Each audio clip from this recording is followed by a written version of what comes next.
Hello everyone and welcome to our channel holistic facts. आज के इस वीडियो में हम माली के मिलिट्री कू के बारे में पढ़ेंगे। तो रिसेंटली ये काफ़ी न्यूज़ में रहा है। इनफैक्ट अगस्त 2020 को ही एक कू हुआ था जिसमें प्रेसिडेंट और प्राइम मिनिस्टर इनको डिटेन कर लिया गया था और मिलिट्री ने सारा कंट्रोल अपने हाथ में ले लिया गया था। तो आज के इस वीडियो में हम थोड़ा सा कॉम्प्रिहेंसिव तरीके से कू को पढ़ने की कोशिश करेंगे। जैसे कि एक मिलिट्री कू होता क्या है, ये क्यों होता है और कौन से ऐसे एरियाज़ है जो ज़्यादा प्रोन होते हैं और इसके इंटरनेशनल इफ़ेक्ट्स क्या होते हैं। तो चलिए इस वीडियो को शुरू करते हैं। सबसे पहले तो what is a military coup और what is a coup in general. Coup d'etat also called coup. अब इसे कुछ लोग कूप बोलते हैं या फिर कुछ कू बोलते हैं। ये एक फ्रेंच वर्ड है और इसमें पी साइलेंट है तो कू ही बोलना चाहिए। ब्रिटानिका डिक्शनरी से इसकी डेफिनेशन ये यहाँ पे ली गई है। A sudden violent overthrow of an existing government by a small group. यहाँ पे सबसे इम्पॉर्टेंट है ये जानना कि किस तरीके से एक कू जो होता है वो रिवोल्यूशन से अलग होता है, क्योंकि हम जानते हैं रिवोल्यूशन में भी जो करंट पॉलिटिकल सिचुएशंस होती है उससे अगर लोग कंटेंट नहीं हैं और उसमें चेंज चाह रहे हैं तो जो मासेस होते हैं वो किसी ना किसी सोशल, इकोनॉमिक और पॉलिटिकल कॉज के लिए लड़ते हैं, जिसमें कि जनरली मिलिट्री इन्वॉल्व नहीं होती है। बट अगर हम कू की बात करें तो यहाँ पे प्री रिक्विजिट है, मतलब यहाँ पे पहली कंडीशन यही होती है कि आर्म्ड फोर्सेस, पुलिस फोर्सेस और मिलिट्री एलिमेंट्स पे उन लोगों का इन्फ्लुएंस रहे जो गवर्नमेंट से डिसकंटेंट है, राइट, और गवर्नमेंट को हटाना चाहते हैं। और कि ये जो तीनों आर्म्स होते हैं, राइट, मतलब आर्म्ड फोर्सेस है, पुलिस है, मिलिट्री एलिमेंट्स है, जो सारी चीज़ें हैं वो गवर्नमेंट के इंडिपेंडेंटली भी कभी डिसीजन ले सके, वर्क कर सके। तो ये कंडीशंस धीरे धीरे बिल्ड होती है। बट देन जब भी रिजीम का चेंज हो रहा है तो वो अचानक से सडनली हो जाता है। ठीक है, तो ये होता है कू, इसीलिए इसे एब्रप्ट बोला जाता है। और एक कू जो होता है, अब जैसे कि रिवोल्यूशन में कोई सोशल चेंज आता है, इकोनॉमिक पॉलिटिकल चेंज आता है और उस पर्टिकुलर कंट्री का नक्शा इसके बाद से बदल सकता है, उस कंट्री की इमेज इसके बाद से बदल सकती है। बट कू में एक्चुअली लोगों को हमेशा फ़ायदा हो ऐसे नहीं होता है। मोस्टली ये सिर्फ जो भी टॉप के लोग हैं उन्हीं में बस पावर एक्सचेंज हो रहा होता है। जैसे कि अभी यहाँ गवर्नमेंट को हटा दिया तो मिलिट्री ने पावर ले लिया है, बट लोगों का क्या, राइट। तो इस तरीके से कू रिवोल्यूशन से अलग होता है। प्लस एक कू जो होता है, it rarely alters a Nations fundamental social and economic policies and nor does it significantly redistribute the power among competing political groups. तो पॉलिटिकल ग्रुप्स के बीच में जो भी कंपीटिंग ग्रुप्स होंगे उनमें पावर का डिस्ट्रीब्यूशन भी नहीं होता है, राइट। प्लस लोगों के हाथ में भी पावर नहीं जा रही है और कुछ फंडामेंटल चेंज यहाँ पे सोसाइटी में नहीं आ रहे हैं। अब जैसे कि यहाँ पे मिलिट्री कू हुई है और उन्होंने कहा कि हम डेमोक्रेटिक इलेक्शंस लेंगे, पर वो डेमोक्रेटिक इलेक्शंस होते तक क्या, तो वहाँ पे भी कुछ बहुत ज़्यादा सिग्निफिकेंट चेंज यूजुअली नहीं आता है। Now, among earliest modern coups were those in which Napoleon overthrew Directory on November 9, 1799। Napoleon France से बिलोंग करता है, हम जानते हैं इस वर्ड को, इसीलिए इसका ओरिजिन फ्रेंच है। तो सबसे पहले तो अभी जो मिलिट्री कूज हो रहे हैं या फिर मिलिट्री डिक्टेटरशिप्स है, ये एक बहुत ही कॉमन फिनोमेना हो चुका है ऐसे स्टेट्स में जो कि प्रीवियसली कॉलोनियल स्टेट्स रह चुके हैं या फिर कॉलोनीज रह चुकी हैं, ब्रिटेन, फ्रांस या फिर स्पेन, इस तरीके के यूरोपियन पावर्स की, राइट। तो हम तो जानते हैं कि अब जैसे यहाँ पे आप ये मैप देख सकते हैं, ऑलमोस्ट एंटायर अफ्रीका जो था वो बट चुका था यूरोपियन पावर में। और यहाँ पे ये जो आप देख सकते हैं ब्लू, वाइट और रेड स्ट्राइप वाला एरिया, ये पूरा फ्रांस के अंडर था और यहीं पे आपका माली भी आता है, आगे हम जिसे मैप में देखेंगे। और इंडिपेंडेंस तो इन कॉलोनियल स्टेट्स को मिल गया था या फिर इन कॉलोनीज़ को, कॉलोनियल स्टेट नहीं, कॉलोनीज़ को मिड 20th सेंचुरी में ही। बट फिर भी अभी भी अगर आप 21st सेंचुरी देखें तो मोस्ट ऑफ द मिलिट्री कूज जो है वो अफ्रीका में हुई है, उसके बाद लैटिन अमेरिका में और उसके बाद एशिया में। ये सारी कंट्रीज़ वही है जहाँ पे यूरोपियन कॉलोनियल पावर्स रह चुके हैं। अभी यहाँ पे एक बात हमें रिवाइज कर लेनी ज़रूरी है कि 2021 में सिर्फ अभी माली का कू नहीं हुआ है, तो म्यांमार का भी मिलिट्री कू हुआ है, फरवरी में हुआ था, जो काफ़ी न्यूज़ में रहा था। जो डेमोक्रेटिकली इलेक्टेड गवर्नमेंट थी, नेशनल लीग फॉर डेमोक्रेसी, इसे डिपोज कर दिया गया था बाय तात्मादाव, मतलब म्यांमार की मिलिट्री जो थी, which then vested power in a stratocracy. अब स्ट्रैटोक्रेसी का मतलब ही होता है जब मिलिट्री के हाथ में पावर चली जाती है, राइट। तो म्यांमार में भी अलग ही रीज़न थे। म्यांमार में मिलिट्री हमेशा चाहती है कि जो भी कंट्रीज़ में डिसीजन हो रहे हैं उनमें मिलिट्री का से रहे, जबकि लोगों को गवर्न करना ये एक सिविलियन लीडर के हाथ में होना ज़रूरी होता है, जो कि आपको सारे स्टेबल डेमोक्रेसीज़ में मिलेगा, राइट। बट यहाँ पे ऐसा हो गया था कि 25% ऑफ द सीट्स जो भी हैं म्यांमार की असेंबली की, वो रिज़र्व कर दी गई थी मिलिट्री पर्सनल के लिए, जिसकी वजह से इनका इन्फ्लुएंस काफ़ी बना हुआ था।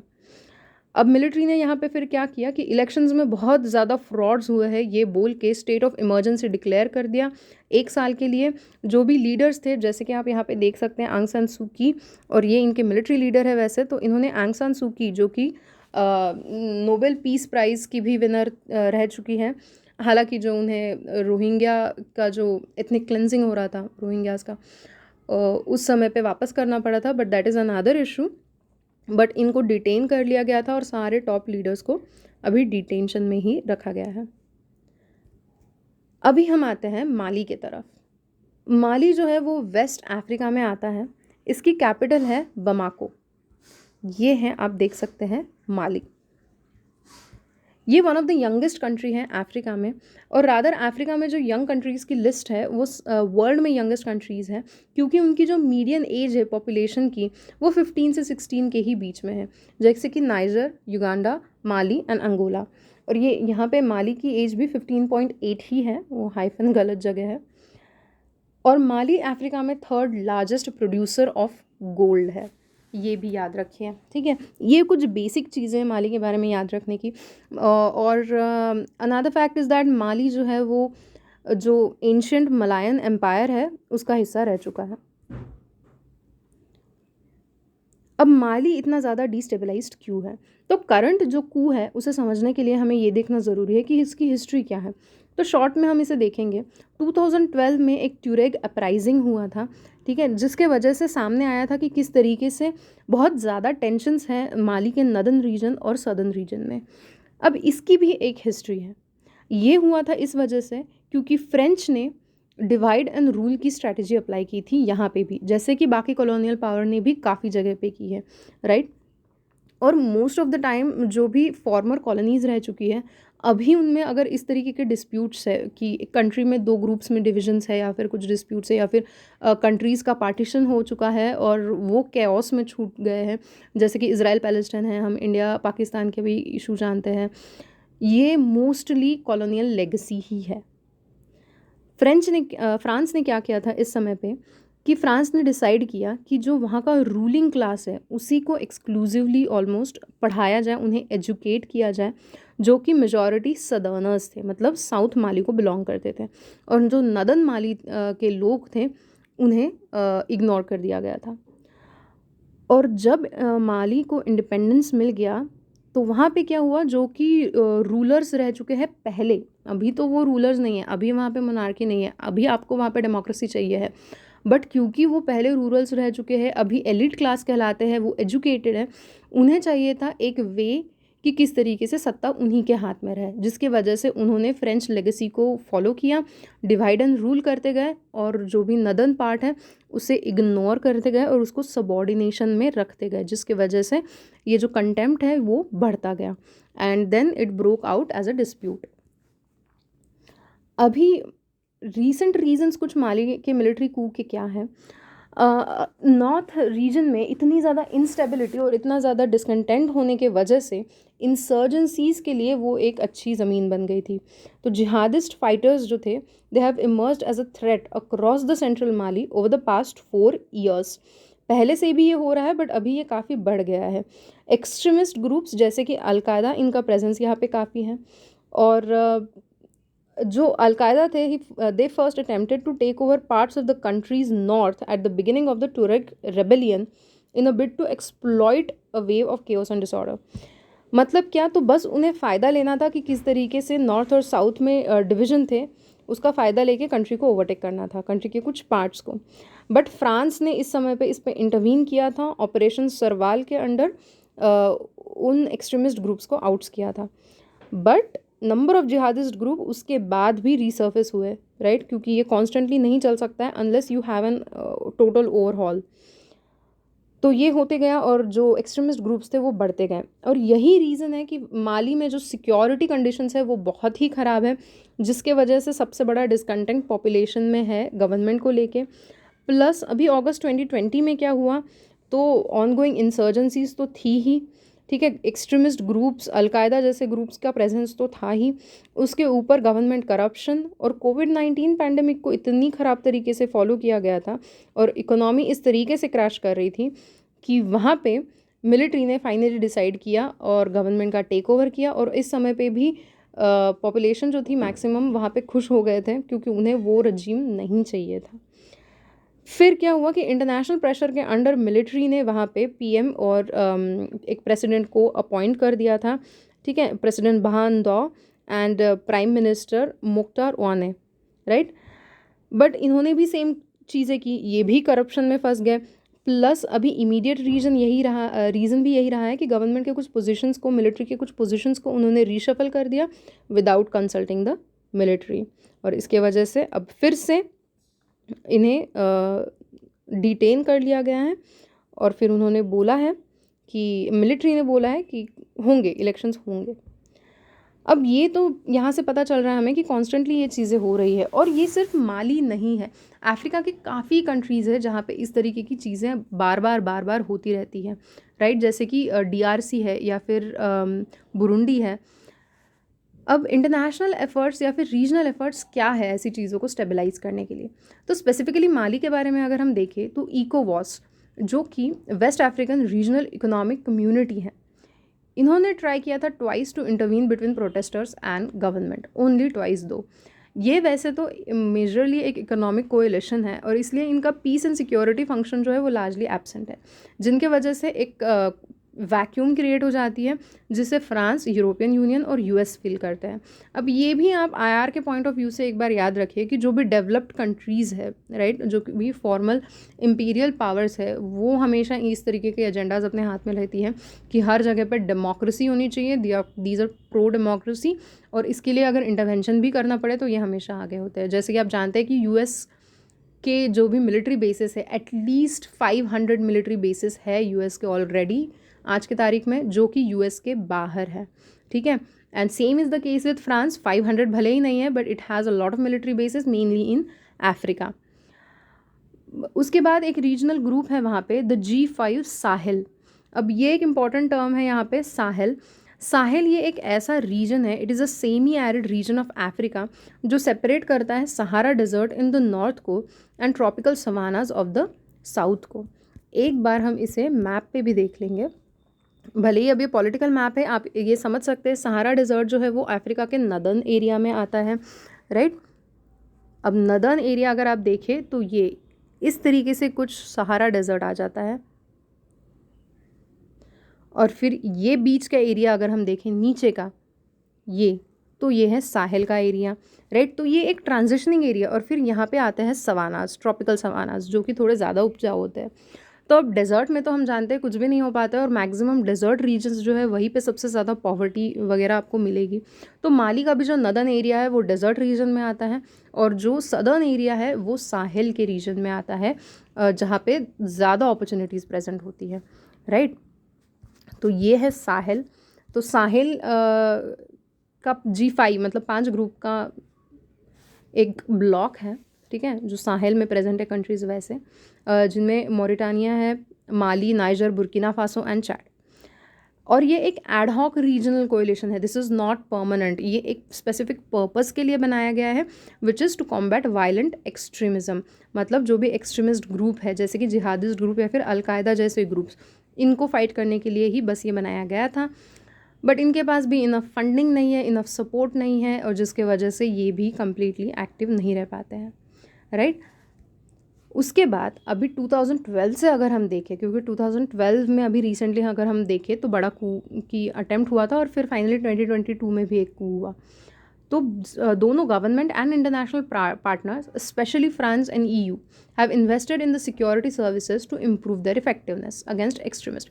बट यहाँ पे सबसे बड़ी प्रॉब्लम यही है कि इन लोगों ने सिक्योरिटी और इंसर्जेंसीज में सबसे ज़्यादा ध्यान दिया है और ध्यान नहीं दिया किस तरफ कि डेमोक्रेटिक इंस्टीट्यूशंस और रूल ऑफ लॉ इस्टेब्लिश करना चाहिए। यहाँ पे अगर आपके पास रेजिलियंट डेमोक्रेटिक इंस्टीट्यूशंस और रूल ऑफ लॉ नहीं है तो रैम्पेंट करप्शन और जो भी सिविलियंस होते हैं उनके तरफ कंप्लीट इग्नोरेंस होना, यही कॉमन चीज़ें होती हैं।